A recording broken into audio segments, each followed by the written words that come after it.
오늘 우리에게 주시는 하나님의 말씀은 요한복음 14장 16절에서부터 24절까지 봅니다.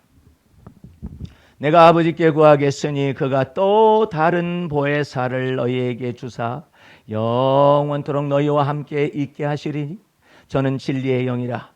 세상은 저를 받지 못하나니 이는 저를 보지도 못하고 알지도 못함이라. 그러나 너희는 저를 아나니 저는 너희와 함께 거하시며 또 너희 속에 계시겠음이라. 내가 너희를 고아와 같이 버려두지 아니하고 너희에게로 오리라. 조금 있으면 세상은 다시 나를 보지 못할 터이로되 너희는 나를 보리니 이는 내가 살았고 너희도 살겠음이라. 그날에는 내가 아버지 안에 너희가 내 안에 내가 너희 안에 있는 것을 너희가 알리라. 나의 계명을 가지고 지키는 자라야 나를 사랑하는 자니 나를 사랑하는 자는 내 아버지께 사랑을 받을 것이요 나도 그를 사랑하여 그에게 나를 나타내리라. 가룟 아닌 유다가 가로되 주여 어찌하여 자기를 우리에게는 나타내시고 세상에게는 아니하려 하시나이까. 예수께서 대답하여 가라사대 사람이 나를 사랑하면 내 말을 지키리니 내 아버지께서 저를 사랑하실 것이요 우리가 저에게 와서 거처를 저와 함께 하리라.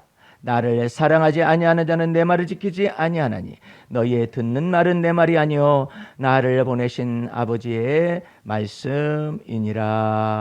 아멘. 할렐루야. 오늘 말씀의 제목은 요한복음 14장 16절에서 24절까지 있는 말씀 가운데서 또 다른 보혜사 성령 두 번째 시간으로 말씀을 듣도록 하겠습니다. 율법사가 예수님을 찾아왔어요. 그래가지고 예수님께 이렇게 말을 합니다. 선한 선생님이여, 제가 무엇을 행하여야 영생을 얻겠습니까? 그렇게 묻습니다. 예수님이 거기에서 이 사람이 율법사가 예수님께 잘못 묻고 있다라는 것을 먼저 지적을 하십니다. 왜 나보고 선하다가 하느냐? 하나님 외에는 선하신 분이 계시지 아니하느니라. 그러면 예수님도 선하지 않아서 그런 말을 하시는 거냐? 그게 아니라 예수님은 세상의 모든 죄악을 전체를 담당하시기 위하여 이 땅에 오신 거잖아요. 그렇기 때문에 하나님 아버지를 영화롭게 하는 것입니다. 하나님 한 분 위에는 어찌 선하다라고 말을 하는 거냐, 이렇게 말을 하면서 그것을 교정을 시켜줍니다. 그러니까 근본적으로 이 사람들은 뭔가를 잘못 알고 있는 거예요. 그러면서 뭘 행하여야 제가 영생 얻습니까? 이렇게 물어요. 예수님이 이 말씀하시는 이 어투가 사람의 속에 있는 것을 다 아시기 때문에 이 율법사가 자기를 시험하러 왔다라는 사실을 알아요. 그러니까 율법에는 뭐라고 기록되어 있느냐, 이제 율법사니까 그러니까 줄줄줄줄줄 외웁니다. 너는 마음을 다하고 뜻을 다하고 성품을 다하여 그리고 목숨을 다하여 주 너희 하나님을 사랑하라. 또 둘째는 그와 같으니 내 이웃을 내 몸처럼 사랑하라라고 기록되어 있나이다. 그러니까 예수님께서 그 다음에 또 놀라운 답변을 하십니다. 네가 이것을 행하라. 그리하면 네가 살 것이니라. 그러니까 이게 지금 올무를 걸어가지고 예수님한테 올무를 걸어가지고 무엇인가에 어딘가 걸려 넘어지게 하고 싶은데 예수님은 놀랍도록 거기에서 다 벗어나서 네가 마음을 다해야 해. 네가 성품을 다해야 해. 네가 목숨을 다해. 그래서 하나님을 사랑할 수 있어야 한다. 그걸 보고 다른 말로 하면 뭐라 하냐면 네 진정성과 네 신령성을 다해서 하나님을 사랑할 수 있어야 한다. 이 뜻이에요. 어느 정도 해야 진정성이 있는 것이고 어느 정도 해야 신령성이 있는 것이냐, 이 한계를 잡을 수가 없어요. 근데 문제의 핵심은 뭐냐면 네가 마음을 다 해야 한다. 목숨도 다 해야 한다. 성품도 다 해야 한다. 그래서 하나님을 사랑할 수 있어야 한다. 완벽해야 한다는 거죠. 목숨 다하다가 아이고 조금 쉬었다 하겠습니다. 이거 안 돼. 마음 다하다가 아유 너무 힘드네요. 그러면 안 된다. 성품을 다 하다가 아유 어렵습니다. 안 된다는 거예요. 그런데 예수께서는 놀라운 얘기를 하십니다. 내가 곧 길이요 진리요 생명이니 나로 말미암지 아니하고는 아버지께로 올 자가 없느니라. 너무 간단하잖아요. 그래서 예수를 믿는 믿음 안에 거하면 너무나도 어린아이처럼 단순해지는 것입니다. 그 예수를 믿는 믿음 안에 마음을 다했는가. 나도 신앙생활 초기에 고민을 한 거예요. 그걸 가지고. 왜냐하면 거기 있는 목사님이 그렇게 설교를 했어요. 여러분들 마음을 다하셔야만 합니다. 목숨 다하셔야만 합니다. 뜻을 다하셔야만 합니다. 성품 다하셔야만 합니다. 그러시더니 사모님이 낙찰계를 해가지고 뒤집어졌어요. 교회 안에서. 낙찰계가 뭔지 모르세요? 아니 사모님이 무슨 낙찰계를 하더니 그냥 낙찰계면 자기 몫이 있을 거 아니에요. 성도들을 대상으로 그렇게 해가지고 그러더니 다른 사람 몫을 두 몫을 더 해놨어. 이건 법정 갈 일이에요. 강단에서는 마음을 여러분을 다 하시기 바랍니다. 목숨 다 하시기 바랍니다. 마귀가 있다가 뭐라 해? 너나 다 해라. 틈이 있을 거 아니에요. 그러니까 참 그 성경에 그런 얘기가 의원아 너를 고쳐라. 의원아 너부터 고쳐. 그러다잖아요. 그러니까 이 지금 내가 마음을 다해야잖아요. 율법대로 하려면 내가 성품을 다해야잖아요. 네? 내가 목숨을 다해야잖아요. 그래서 하나님 사랑할 수 있나요? 사랑이라는 말은 못 들어가고 내가 지금 다 했는지 못했는지 이거 점검하기도 바빠요. 나도 그렇게 신앙생활을 했어. 그래가지고 이 믿음의 도를 잘 메시지가 전달이 안 되니까 오늘 10계명을 갖다 딱 펼쳐놓고 1계명 지켰나 2계명 지켰나 3계명 지켰나 이렇게 하고 앉아있어요. 그걸 보고 뭐라 하냐면 초등학문이라고. 아니 예수 그리스도를 믿으면 율법과 선지자의 대강령에 있는 모든 말씀이 율법의 마침이 되시는 그리스도 예수. 할렐루야. 그 예수 믿으면 되는 걸 짝다단하게 말씀대로 살아라느니 어쨌든 말씀대로 살 수 있는 인간이 없어요. 네. 육체의 연약함이 있기 때문에 양심이 악이 들어와 있고 양심에 죽은 행실이 들어와 있는 상태로는 말씀대로 살 수 있는 인간이 없어요. 하나님 보실 때 의인은 없느니 하나도 없다. 왜 없다고 그러시느냐 말이에요. 자기가 판단해놓고 자기도 똑같은 일을 해요. 옛날에 우리나라 국회의원에 대한 아주 비참한 농담이 있었는데 우리나라 국회의원의 IQ가 물고기 IQ라는 거예요. 왜 물고기 IQ냐? 그러니까는 이게 물고기가 이 낚시 바늘이 쭉 내려오고 지렁이가 내려오는 것을 보고 탁 목이 낚아채가지고 탁 승천을 했어요. 잡혀갔어요. 근데 물고기는 금방 IQ가 없어요. 그렇게 IQ가 오래가지 못해요. 물고기가 IQ가 너무 좋으면 큰일 나지. 정말 놀라워. 물고기가 IQ가 그렇게 좋으면 어떡하라는 얘기예요. 너무나 좋으면 어떻게 인간이 그걸 다 잡어. 근데 이 물고기가 IQ가 2.5각이라고 그러는데 아니 2.5면요 그냥 올라갔어? 올라갔네? 금방 까먹는 거예요. 근데 우리나라 국회의원이 뇌물 받아가지고 딱 하니 됐다 잘못됐다 법정 구속됐다 그래도 금방 까먹고 또 뇌물을 또 받아서 먹으면서 권력형 비리를 저지른다고 해가지고 그런 얘기가 가십에 나왔어요. 그러니까 이 인간에게서 뭘 완벽한 걸 찾아요. 그러니까 이게 내가 마음을 다 할 수가 없는 거라. 다 하고 싶은데 안 돼요. 내가 처음에 이제 우리 형님한테 전도를 받았어요. 엄밀히 말해서 전도를 안 받고 너 나랑 같이 교회 나가자. 그랬는데 너 단박에 거절을. 교회 나가면 뭐 하는데 왜 나가야 하는데? 그랬더니 와보면 알아. 이제 이렇게 된 거예요. 와보면 알아라는 말이 너무나도 도전적이긴 도전적인데 내가 우습게 하는 거예요. 그러면 내가 형님하고 우리 자취방에서 둘이 하는 겁니다. 나하고 형님하고 씨름을 해서 내가 만약에 지면 한번 나가주지. 이렇게 된 거예요. 그래서 내가 형님을 이겼어요. 그게 못 나가는 거죠. 이제 그게 이제 어쨌든 교회를 와보라는 거잖아요. 교회 와보라는 거. 그러던 착한 형님이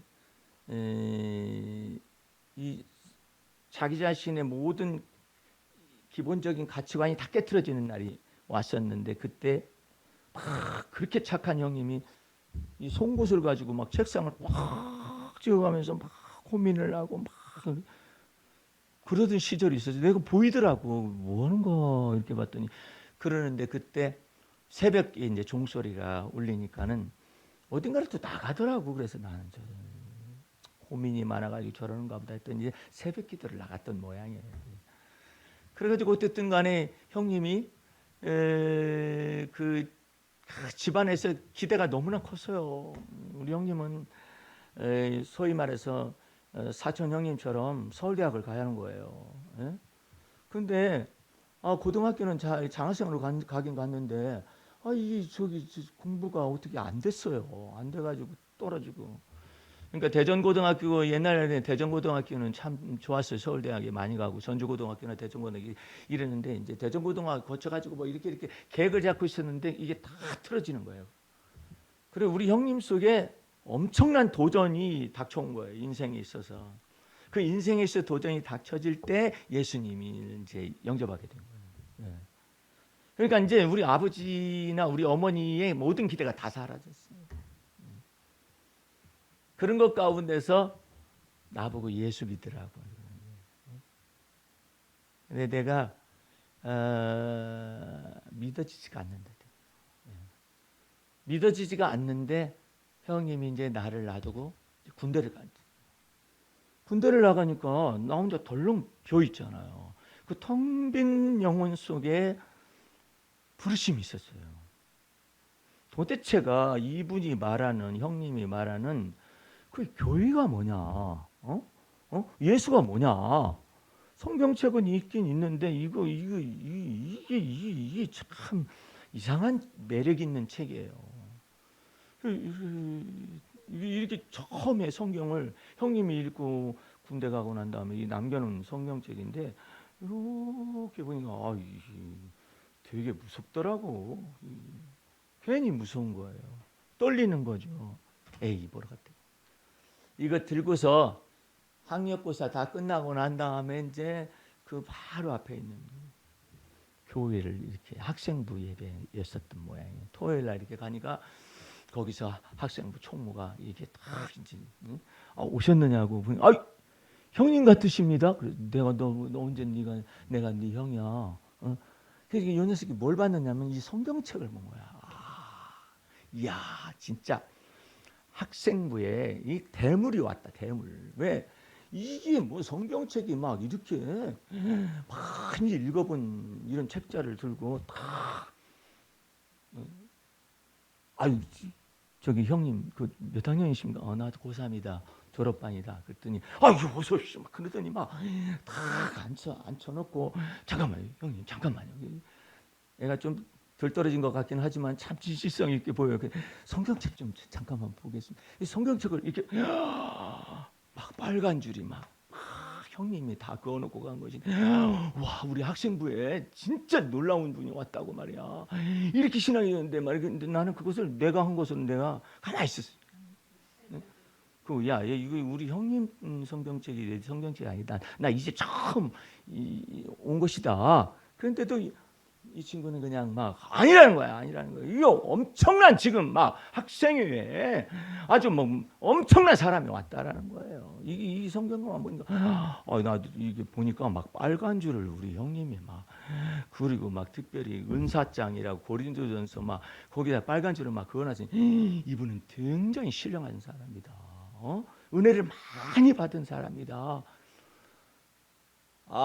그래가지고 내가 갑자기 이제 그 학력고사 끝나고 얼마 안 있으니까는 내가 갑자기 떠버린 거예요. 그 학생부에서 떠버려가지고 난 찬송가도 몰라, 말씀도 몰라, 모르는데 성탄절 때 전교인 설교대회가 있구나. 전교인 설교대회가 있어가지고 내가 설교대회 내가 나가야 한다는 거야. 나는 이게 뭐가 뭔지 아무것도 모르는데 설교대를 내가 나간다 해가지고 뭐라고 말했는지는 모르겠는데 해가지고 막 이 연사는 예치입니다 어쩌게 해가지고 막 그러니까 막 더 놀라는 거야. 이 교회 자체에서 막 놀라는 거죠. 내가 시험 어떻게 해야 하는가 그러고 있는데 거기는 새벽송이라는 것이 있었어요. 새벽송을 이렇게 드리는데 새벽송 부르러 가기 전에 이제 청년들이나 학생부들이 거기 그 화목난로가 있었는데 거기에 이렇게 둘러서서 이제 그 때를 기다리는 거죠. 그런데 그 교회에 그 중학교 1학년 여학생인가인데 아니요 초등학교 6학년인가 걔가요 은사를 받았어요. 은사를 받아가지고 사람의 마음을 아는 거야. 그래가지고 나는 걔만 보면 도망 다녀요. 이렇게 오면은 내 마음을 들킬까봐.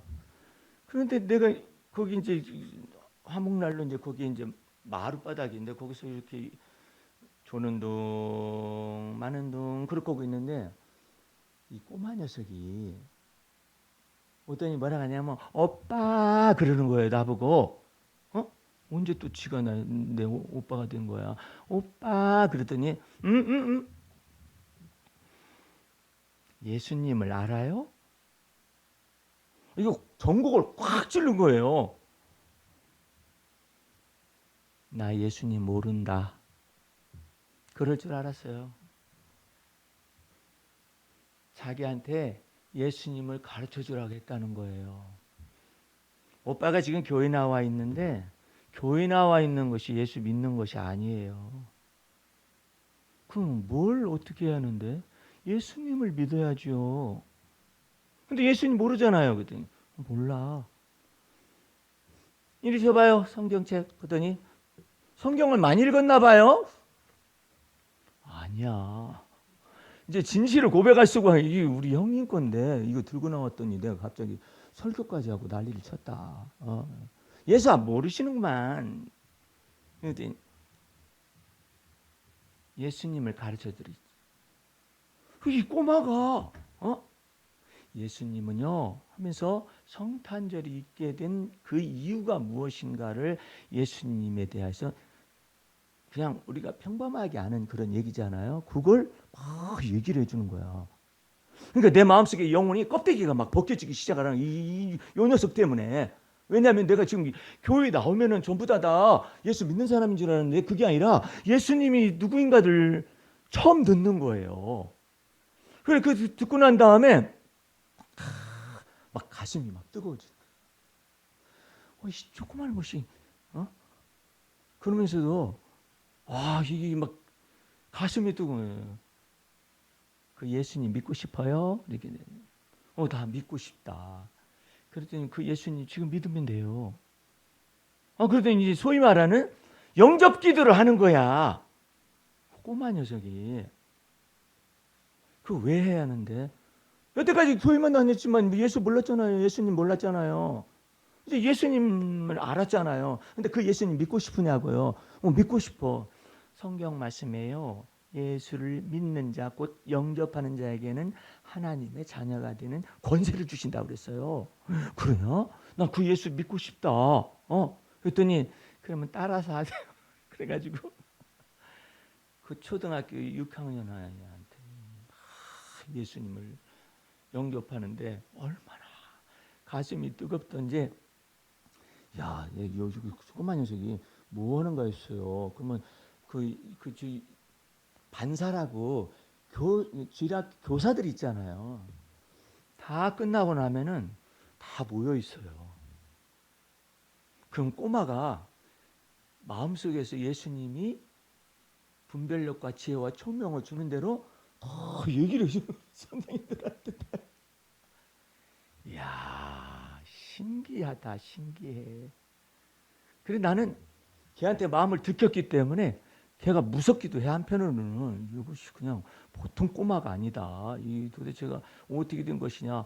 그래가지고 그러는데, 그 꼬마 녀석이에요. 통화에서 주님께서 성령 운동을 그 교회에 막 일으키시고 막 이러시고.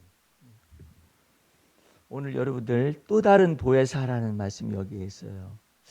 여러분들 왜 보혜사 성령님, 보혜사로 계시는 예수님이, 예? 여러분과 내 속에서 하나님 보좌 우편에서 우리를 위하여서 대제사장으로서 우리를 위하여서 죄를 위한 속죄 제물을 들으셨고 화목 제물을 들으셔가지고 하나님 보좌 우편에 거하시면서 또한 그 하나님 아버지와 하나님의 아들 예수 그리스도로 말미암아 오신 진리의 성령님이 왜 우리 안에 보혜사로 거해야 하느냐 이 말이에요. 오늘은 그것을 조금 들어볼 만해요. 여러분들, 내가 마음을 다하여 하나님을 사랑하려고 했지만 안 되잖아요. 내가 뜻을 다하여 하나님을 사랑하려 안 되잖아요. 내가 목숨을 다하여 하나님을 사랑하려고 해도 그렇게 안 되잖아요. 할 수 없는 죄인이. 그런데 어떻게 이제 예수 그리스도의 예수님의 모든 말씀을 믿고 예수님의 행하신 일을 믿고 우리가 죄 사함을 얻게 되고 의롭다함을 받게 되어서 하나님의 자녀가 되는 권세를 받았잖아요. 그러면 이것을 계속해서 우리에게 증거해 주시는 분이 오셔야 해요. 왜? 내가 그리스도와 함께 십자가에 못 박혀 죽었나니 이제는 내가 사는 것이 아니라 그리스도가 내 안에서 사시기 때문에 우리 주님께서는 네가 다시 또 마음을 다하고 네가 다시 또 뜻을 다하고 네가 다시 성품을 다하여 네가 목숨을 다하여 하나님을 사랑할 수 있는 것이 아닌데 너희들은 어떻게 그게 가능하다는 얘기냐. 그러니까 이 예수 그리스도께서 하나님을 사랑하여 하나님의 사랑 안에 들어간 것처럼 이제 우리는 예수 그리스도 안에 있고 하나님은 예수 그리스도 안에서 우리를 만나 주셔요. 그걸 보고 사랑이라고 하는 것입니다. 그 사랑을 계속적으로 증거하시기 위하여 진리의 성령님이 우리 안에 거하시는 그분을 보고 보혜사라고 합니다. 보혜사라고.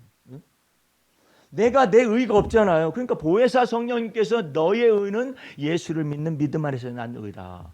그러면 너는 살아갈 때 반드시 하나님의 은혜로만 살아야 한다.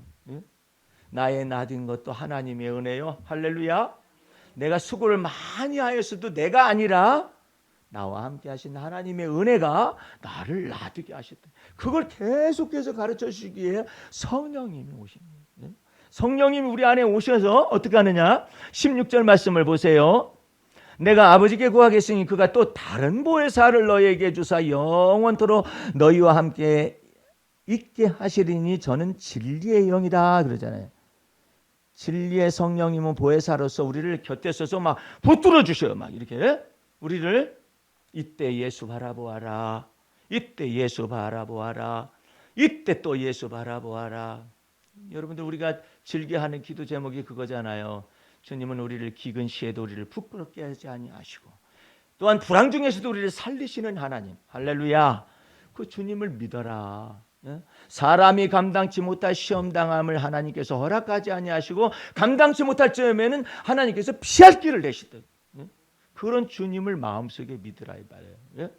그래서 이제 주님이 우리와 함께 계실 뿐만 아니라 17절 말씀에는 한 번 더 보세요. 저는 진리의 영이라 세상은 능히 저를 받지 못하나니 이는 저를 보지도 못하고 알지도 못함이라. 그러나 너희는 저를 아나니 저는 너희와 함께 거하심이요 그 다음에 너희 속에 계시겠습니다. 할렐루야.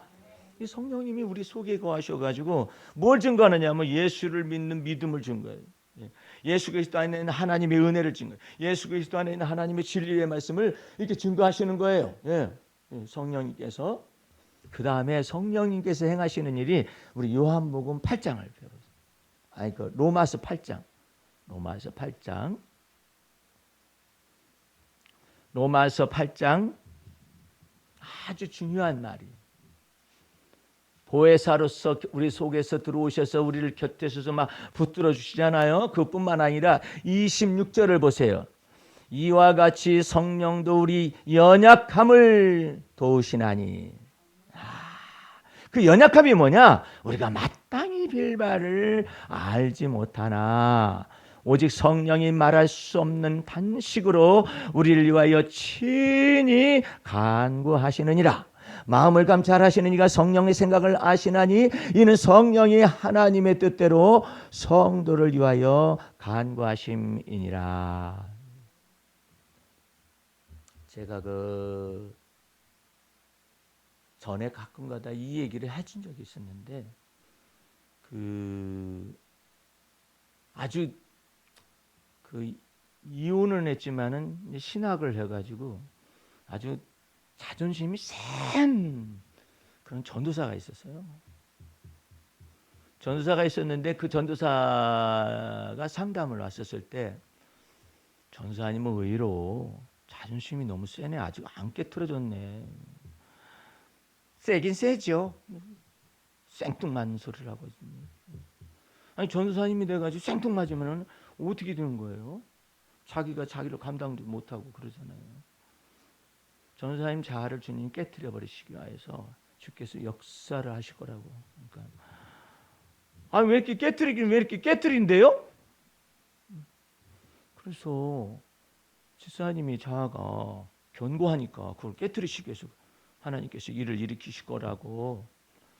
그러니까는 아주 그냥 아주 생뚱하죠. 전도사님은 아주 그냥 전에 때는 찬바람이 쌩쌩 불었겠어. 그랬더니 제가 한몫했죠. 뭐. 쌩쌩 부는 것이 뭐. 가까이서도 오지도 못하고 막 아주 그렇게 자존심이 세고 너무나 감정이 예민해요. 너무나 감정이 예민해가지고 조그만 일도 막 오해를 사고, 조그만 일도 막 섭섭하게 생각하고, 조그만 일도 그러니까 이 분노 게이지가 속에 아직도 있어요. 있어가지고 그걸 가지고 자존심을 삼으니까 어떻게 돼요? 자존감이 막 낮잖아요. 낮으니까 조그만 일 가지고도 막 섭섭하다고, 조그만 일 가지고 감정 사고 말해. 그래서 그거 가지고 예수님은 나는 마음이 온유하고 겸손하다고 했는데 그거 언제 깨진다냐? 그래서 제가 주님께서 우리 전도사님 쓰시기 위해서 깨트려 부신다고 그러네. 제가 그렇게 자존심이 센가요? 생뚱맞은 소리를 하고. 하나님의 능하신 손 아래에서 겸손하면 하나님이 때가 되면 높여주실 것이니까요. 먼저 자기를 부인하고 자기 십자가를 짊어지고 주님을 쫓아가는 것을 하셔야 해요. 그랬더니 잘 모르겠네요. 무슨 쌩까고 가버렸어요? 그러니까 내가 할 말이 없잖아요. 그냥 아이나 달라 하나님께서 그 여전도사님을 깨트려 부시기 위해서 자식을 사용하더고 막. 딸이 하나 있는데 지 엄마를 똑 닮았어요. 똑 닮아가지고 아주 쌩쌩 바람이 불고 막 그냥. 그러니까 엄마하고 부딪히는 거예요. 엄마하고 부딪히니까 더군다나 엄마가 이혼한 상태 속에서 그렇게 되고 막 그러니까는 애가 막 엄마하고 막 들러붙어 싸우고 막 그러는. 근데 얘가 그 고등학생인데 생리 때가 되면은 이상한 습성이 있어요. 얘가 뭐가 있느냐면은 도둑질을 해요. 도둑질. 얘가. 예.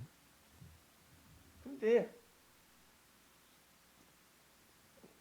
종로에 있는 서적에 가가지고 이 사람은 저기 그 의정부 사는데 그 딸이 종로 있는 데 가가지고 하필이면 그때 이 도덕 근성이 발생하게 됐어요.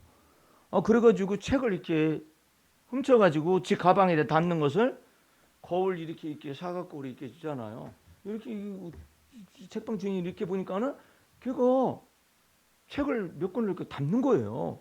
닫더니 쑥 빠져나요. 학생 이리 와봐. 해가지고 이 아이가 걸렸어요. 걸려가지고 이리 와봐. 왜요? 그러니까 이리 와버리니까. 내가 거울을 다 봤어. 왜 책을 훔치는 거야? 안 훔쳤어요. 그러니까 이리 와버리니까. 경찰 부르기 전에. 그래가지고 가방 내놔봐.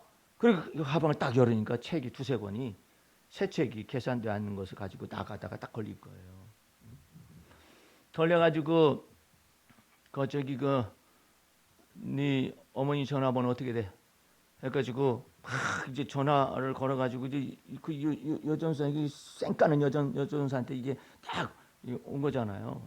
와가지고 막 이제 막 서점 주인이 막 이제 당신 경찰 부르기 전에 이거 다 이리 와야 할 거라고 막 그래가지고 막 전화를 걸어가지고 하니까는 이제 또 이 쌩까는 이 여전사가 뭐라 하냐면 아니 책 몇 권 훔쳤는데요. 3권 훔쳤어 3권. 그러니까는 뭐는 3권값 물어주면 될 거 아니야. 그래가지고 오지 않으면 이게 보통 일이 아니에요. 법에 걸려요. 이렇게 돼가지고 이제 막 이제 택시를 잡아 타고 이제 뭐 자존심 세면 그 경찰 부르고 난리를 치겠다고 그러니까 이제 자존심 세지면 어떻게 해요? 그냥 이제 택시를 잡아 타고 가다가 이제 나한테 전화가 온 거야. 목사님 큰일 났어요. 그럼 왜 그러냐 했더니 딸이 그 종로 서적에 가가지고 그 책을 3권인가를 훔쳐가지고 가방에 넣고 가다가 걸려가지고 나한테 전화가 왔는데요. 아니 목사님 생각해 보세요. 3권 물은 그저거 했으면은 3권값 물어주면 될 거 아니에요. 이게 성령님께서 내 속에 지혜와 총명과 분별력거든요. 전도사님 지난번에 말했었던 기억을 해봐. 그건 3권의 문제가 아니야. 그럼 뭐가 문제인데요? 아직까지도 안 죽었네. 3권의 문제가 아니라 그 사람은 어떻게 계산을 하느냐면은 여태껏 책들이 자꾸자꾸 없어졌는데 바로 네가 이 책들을 가져간 사람 가운데 한 사람이었구나 해가지고 전체를 계산을 한다고. 그러면 이 돈이 어떻게 될지 몰라. 그래요? 몰랐어요. 내가 속으로 지랄하고 자빠졌다고. 자존심 세워가지고 그럴 일이야? 그럼 어떻게 하면 돼요? 가서 무릎 꿇어. 나는 그렇게 안 살아봤어요. 안 살면은 경찰 부른다. 경찰 불러가지고 무슨 모욕을 당할지 모르니까 가서 무릎을 무조건 꿇으라고. 누구한테 꿇어? 서점 주인한테 가서 무릎을 꿇으라니까. 전도사가 돼가지고 무슨 세상 사람한테 무릎을 꿇어.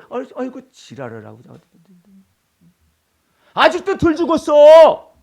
지난번에 상담할 때 전사님 그 자존심 확 깨트려 버린다고 주님께서 그러셨어요? 안 그러셨어요? 그때 그랬었죠. 그게 바로 이 사건이야. 그럼 어떻게 하면 돼요? 가서 무릎 꿇어. 무조건 잘못했다고. 성령님이 뭐라고 하시는지 가르쳐 주세요. 알아? 성령님이 가서 무릎 꿇으라고 그런다고. 무조건 잘못했다고. 제가 교육 잘못 시켰습니다. 제가 애를 잘못 가르쳤습니다. 용서해 주세요. 그렇게 무릎 꿇으라고. 거기 가가지고 갚아주면 될 거 아니야. 갚아주면 될 거 아니야. 큰일 난다. 큰일 나. 무릎 꿇어. 그 얘기를 딱 들으니까 이제 이 멍청한 이 자존심이 세면은요, 이 대가리가 돌아가지를 않아요. 이 얘기를 다 듣고 나서 생각해 보니까 맞는 얘기네. 그럼 목사님 그러면 어떻게 하면 돼? 무릎 꿇으라니까 가서. 세상 사람한테 무릎 꿇는 거 아닌가요? 세상 사람한테 무릎 꿇는 게 아니라 하나님의 전능하신 손 아래서 무릎을 꿇는 거야. 서점 주인한테 무릎 꿇는 게 아니라 하나님 앞에 무릎 꿇는 거라고. 아니 기도원도 아니고 서점에서 무릎 꿇는 게 무슨 하나님 앞에. 아직도 정신 못 차리고 앉아있구만. 사람 막대기와 인생 채찍으로 하나님이 낮추시는 거야. 얼마나 멋있는 말이 막. 사람 막대기와 인생 채찍으로 낮추는 거라고. 그러니까는 비로소 그 하나님의 말씀이 그런 것이 있었나요? 나중에 가르쳐 줄 테니까 가서 무릎이나 꿇으라고. 그리고 가서 울어. 잘못했다고 말하면서 울어. 예, 그렇게 하겠습니다. 전화 이제 끊었어요. 이제 도착했는가 보죠. 가가지고 무릎을 꿇고 아이고 잘못했습니다. 제가 딸아이를 교육을 시키지 못했습니다. 잘못했습니다. 용서해 주세요. 잘못했습니다. 용서해 주세요. 잘못했습니다. 용서해 줘. 하니까는 이 딸이 회개를 하는 거예요. 엄마가 잘못했다고 막 서점 주인한테 잘못했다고 막 이러니까 이 딸이 회개를 하는 거예요. 엄마, 내 잘못이야, 내 잘못이야. 아니다, 내 잘못이다. 둘이서 난리를 치고 앉아있는 거예요. 이 서점 주인이 내가 당신이 뭐가 어떻고 변명을 넣어놓고 그러면은 경찰 불러가지고 끝장을 내려고 그랬었어. 우리가 서로 나눴었던 모든 대화가 그 서점 그 사장님 입에서 다 나오는 거예요. 그랬는데 당신이 잘못했다 하고 딸도 잘못했다 그러니까 이거 없었던 일을 할 테니까 딸 데리고 가서 교육 잘 시켜요. 해가지고 큰 소리를 막 혼쭐이 나가지고 그래가지고 돌아가면서 전화를 한 거예요. 목사님 통화에서 주님이 말씀하신 대로 안 했으면은요 큰일 날 뻔했어요. 그래가지고 이 딸이 막 같이 회개하고 울고 그랬었어요. 그 자존심은 그거 어디다 써먹으려고 그래? 어디 울고 먹으려고 그래? 뭐 하려고 그래? 한 번은 고등부 전도사로 내가 중고등부 전도사를 이렇게 맡고 있었을 때인데 그 학생회장이 있어요. 근데 이 학생회장이 이 녀석이 건들건들 거리는 거예요. 이 건들건들 그러는데 학생회장은 세워놨잖아요. 근데 이 자식이 어디서 담배 피다가 걸린 거야. 누구한테 걸렸냐면 지금 누나한테 걸린 거예요. 그 누나는 다른 교회 집사예요. 근데 얘는 여기가 좋아가지고 여기 나와가지고 학생부 저것인데 담배 피다 걸리니까 토요일 날 이제 집회하기 준비하기 위해서 이제 학생부 집회를 이제 준비하기 위해서 있었을 거 아니에요. 근데 막 저 앞에서부터 막 큰 소리가 나기 시작을 하는데 여기 고등부 전도사가 누구야? 그게 남자분이 아니고 여자분이 전도사가 누구야? 그러게 얘 전데요. 그랬더니 어떻게 가르쳤으면 애가 담배를 펴? 내가 담배 피라겠나? 이 싸가지 없는 놈의 새끼가 담배를 지금 거지. 아니 그걸 교회에서 가르쳤겠느냐 말이에요. 근데 왜 전도사가 그걸 제대로 가르치지 못해가지고 이렇게 담배 피게 만들고 막 이런 얘기가 나오는 거야. 하면서 막 그냥 나한테 쏟아붓게 다 쏟아붓는데요. 나 그때 깜짝 놀랐어요. 두 가지 것 때문에 깜짝 놀랐어요. 성령께서 내 안에서 분이 일어나지 않게 하시는 거야. 가만히 듣고 있는 거야. 그래서 참 똑똑한 집사다. 어떻게 말이 저렇게 해? 나는 그런 말이 나오면은 어떻게 말을 해야 하는가를 잘 몰라요. 근데 막 갖다 막 붙이기 시작을 하는데 막 이게 다 내 잘못이야. 그래가지고 막 나를 막 꾸짖고 훈계하고 전도사가 잘못 가르쳤기 때문에 이렇다고 어땠다고 막 세상에 나 그렇게 혼나는 거 나 처음 봤네. 왜 이렇게 싸나워?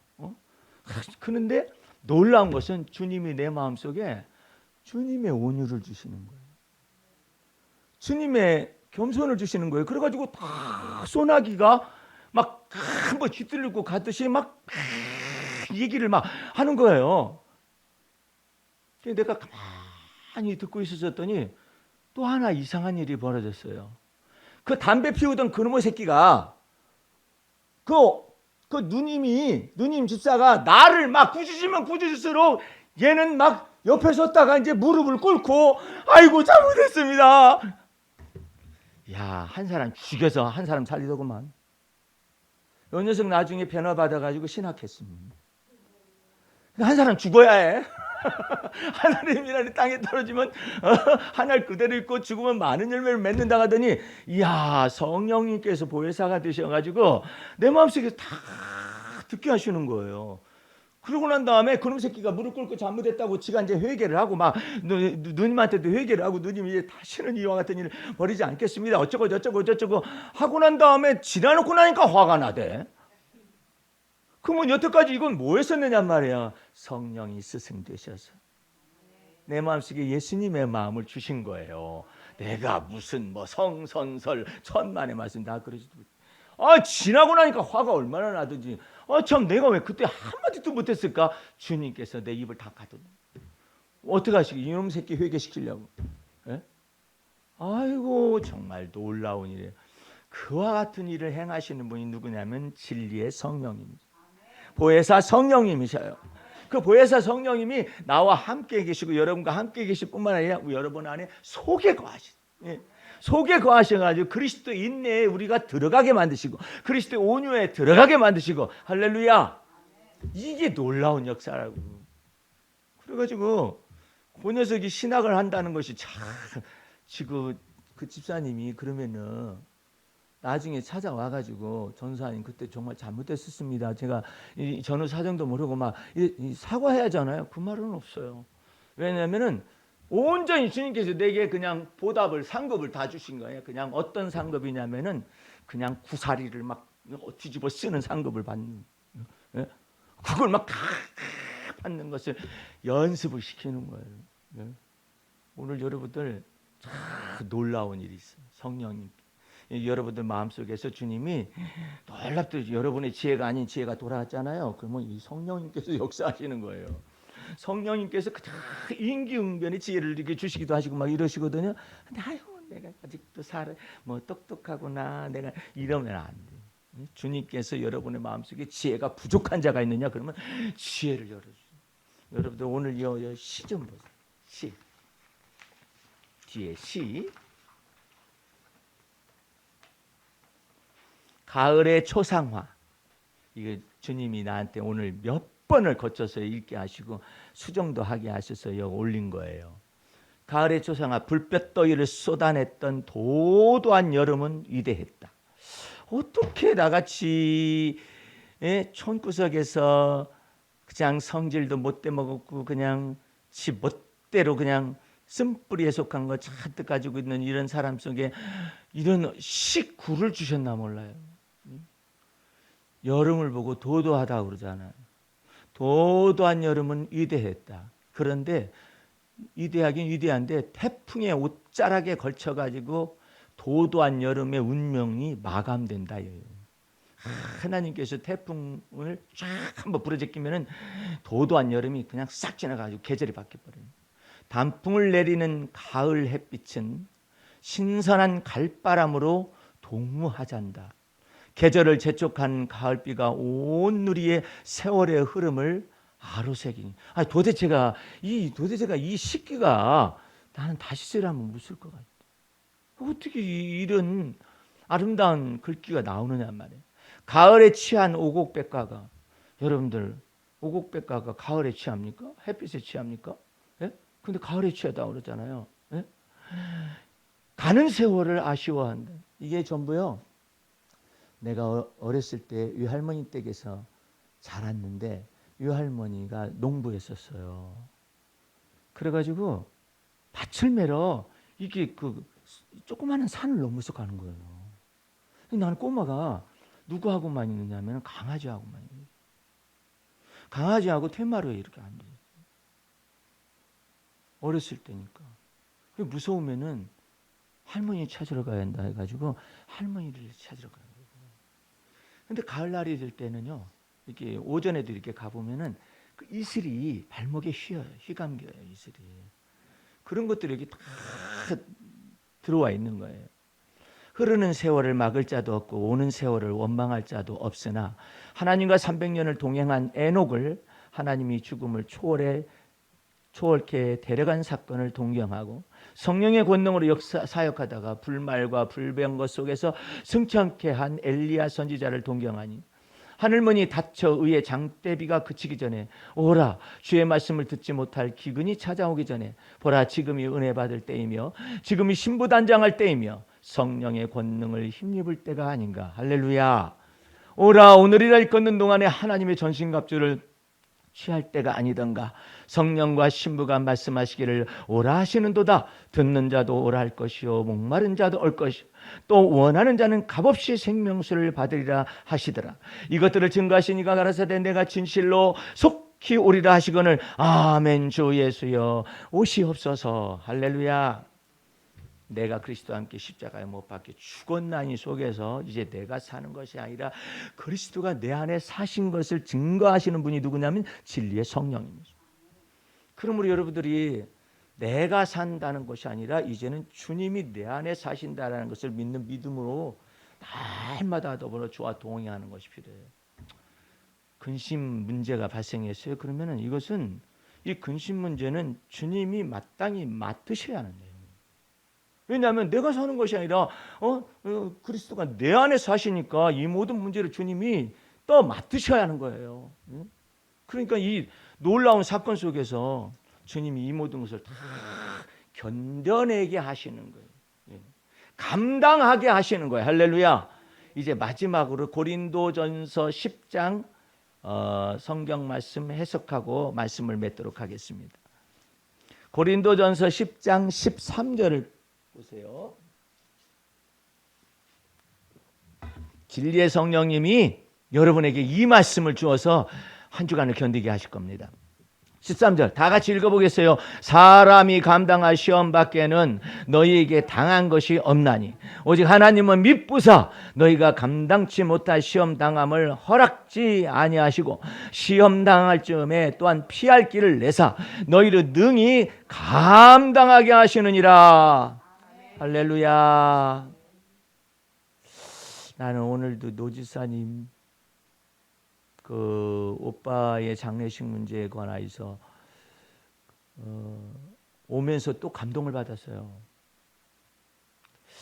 주님은 여러분들이 이걸 기억하셔야 내가 산자의 세상에 있으며 그러면 내가 산자의 세상에 있는 것과 죽은 자의 세상에 있는 것이 다르다라는 거 아니에요. 근데 내가 지금 어쨌든 내가 산자의 세상에 있으며 그 산자의 세상에 있을 동안에 무엇을 볼 수 있느냐? 내가 하나님의 은혜 볼 것을 믿었도다. 그러므로 내 영혼아 담대하라. 담대히 하나님의 얼굴을 바라라. 이게 놀라운 믿음의 말씀이거든요. 그런데 문제는 이 오빠의 소천함에 대하여서 늙으신 어머님이 말을 어떻게 전달을 해야 하잖아요. 그런데 놀라운 것은 하나님이 이 산자의 세상 속에서 그 어머니 권사님 속에 꿈에서 나타내신 거예요. 오빠가 하얀 수의를 입고 어머님한테 절을 하고 안녕히 계세요 하면서 인사를 하고 돌아가는 장면을 먼저 보게 하신 거예요. 꿈에서. 근데 과연 이것을 갖다가 연세가 많으신 분한테 전달을 해야 하냐? 뭐 때문에 그러겠어요? 이게 충격받을까 봐서. 근데 나는 여기에서 여러분들이 아셔야 할 게 있어요. 하나님이 앞서 행하시되 누구냐면 산자의 세상 속에 있는 이 사람들, 특별히 어머님에게 이 정서적이거나 정신적 충격이 여파가 막 즉답적으로 가보세요. 그러면 충격받잖아요. 근데 먼저 앞서 행하시는 주님이 어머님, 권사님 속에서 이 오빠가 이제는 소천을 해서 하직 인사를 하는 것을 꿈에 먼저 보여주셨기 때문에 어머님 마음속에서는 심령에 뭐가 왔느냐면은 이런 일이 있으려는가? 그럴 수 있는 것인가? 이런 것들을 뭐냐면은 한번 따라서 하시겠습니다. 마음을 예비하신다. 무엇을 위해서? 충격받지 아니하도록 마음을 준비하시고 예비하시는 거예요. 사람이 자기 꾀를 버리게 하기 위해서 주님이 먼저 앞서 행하시고 그러시는 거예요. 그래가지고 내가 주님 앞에 감사 찬송을 드렸어요. 하나님, 이 집안 속에 있는 이 일에 관하여서 특별히 어머님이 연로하신데도 불구하고 이 모든 것 가운데 정서적이거나 정신적인 충격을 이 뇌로 직접 받는 것을 막아서시기 위하여, 방패가 되어주시기 위하여 미리 나타내셨음을 인하여 하나님께 감사합니다. 그리고 이 집안 속에 있는 이와 같은 여러 가지 고통의 멍에를 이제 끝장을 내시고, 할렐루야, 주님이 온전히 이 집안에 주님이 되시고 만왕의 왕이시고 만주가 되어 주시옵소서. 할렐루야. 그러니까 막 그것이 막 마음속에서 막 터지니까 오늘 아침에 말씀하신 거예요. 주님이 너 이제 용사가 되었다. 하나님의 용사가 되었다. 그러니까 네가 이제는 뭐 하느냐? 뱀과 전갈을 밟을 것이요. 그 놀라운 권세와 능력을 가지고 살아가도록 하시기 위해서 주께서 역사하신단 말이에요. 여러분들, 내가 금방 말한 것이 목사님 그냥 그걸 어떻게 그렇게 잘 재미나게 말씀도 잘하세요. 자, 32편 가보세요. 욥기 32편 가봐요. 자, 욥기 33편이네. 퍼뜩 펴봐요. 13절.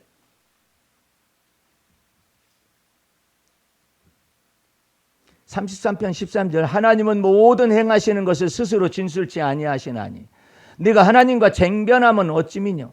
사람은 무관히 여겨도 하나님은 한 번 말씀하시고 다시 말씀하시되, 자, 그 다음부터 사람이 침상에서 졸며 깊이 잠들 때에나 꿈에나 밤에 이상 중에 사람의 귀를 여시고 인치듯 교훈하시나니 이는 사람으로 그 꾀를 버리게 하려 하심이며 사람에게 교만을 막으려 하심이라. 그는 사람의 혼으로 구덩이에 빠지지 않게 하시며 그 생명으로 칼에 멸망치 않게 하시느니라. 이와 같은 것 속에서 미리 얘기하시네요, 주님께서.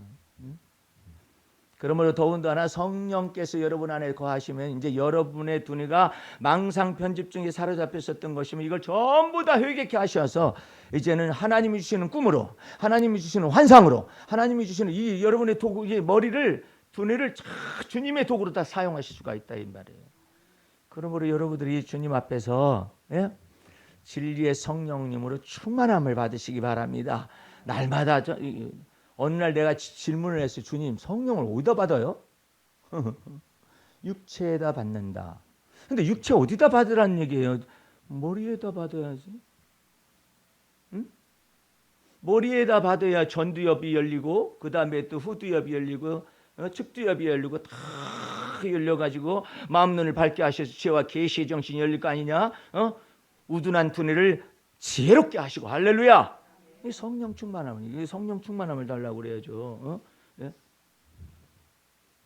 나는 오늘 아침에도 고속도로를 달려오면서요, 너무나도 감사해요.